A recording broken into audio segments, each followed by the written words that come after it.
Realization. If you were to stop with the close of the last chapter, however, you would never become great. You would be indeed a mere dreamer of dreams, a castle builder. Too many do stop there. They do not understand the necessity for present action in realizing the vision and bringing the thought form into manifestation. Two things are necessary. Firstly, the making of the thought form, and secondly, the actual appropriation to yourself of all that goes into and around the thought form. We have discussed the first, now we will proceed to give directions for the second. When you have made your thought form, you are already in your interior what you want to be. Next, you must become externally what you want to be. You are already great within, but you are not yet doing the great things without. You cannot begin on the instant to do the great things. You cannot be before the world the great actor or lawyer or musician or personality you know yourself to be. No one will entrust great things to you as yet, for you have not made yourself known. But you can always begin to do small things in a great way. Here lies the whole secret. You can begin to be great today in your own home, in your store or office, on the street, everywhere. You can begin to make yourself known as great, and you can do this by doing everything you do in a great way. You must put the whole power of your great soul into every act, however small or commonplace, and so reveal to your family, your friends and neighbors what you really are. Do not brag or boast of yourself. Do not go about telling people what a great personage you are. Simply live in a great way. No one will believe you if you tell him you are a great man, but no one can doubt your greatness if you show it in your actions. In your domestic circle, be so just, so generous, so courteous and kindly, that your family, your wife, husband, children, brothers and sisters shall know that you are a great and noble soul.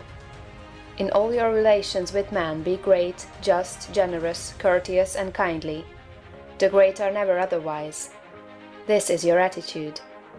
Next, and most important, you must have absolute faith in your own perceptions of truth.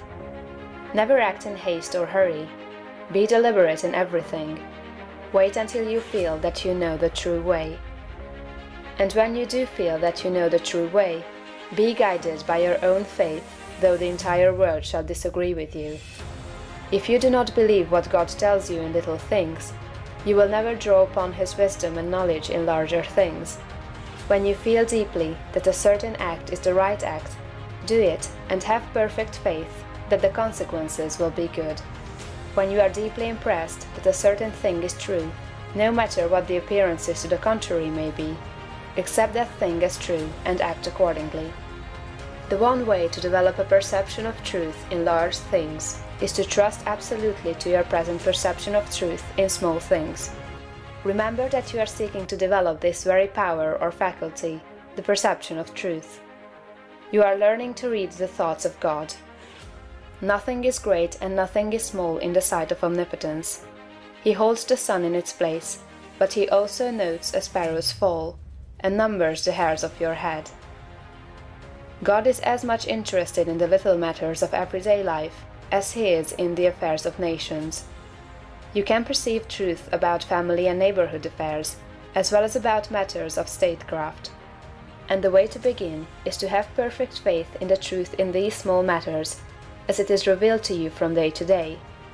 When you feel deeply impelled to take a course that seems contrary to all reason and worldly judgment, take that course.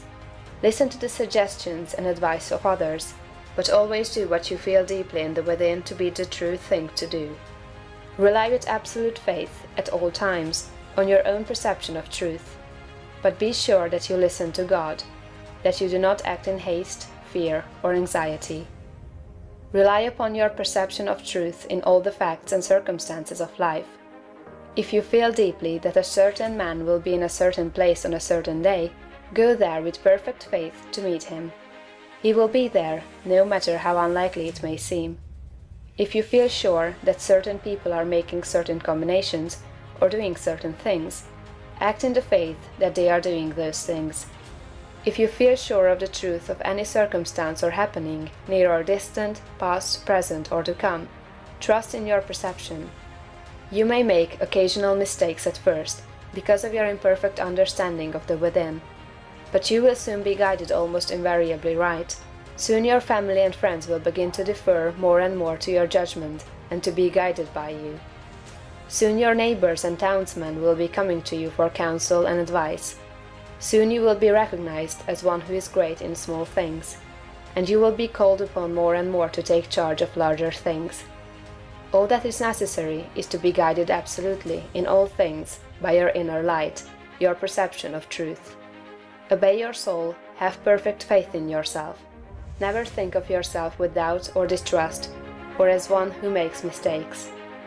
If I judge, my judgment is just, for I seek not honor from man, but from the Father only. End of chapter 11.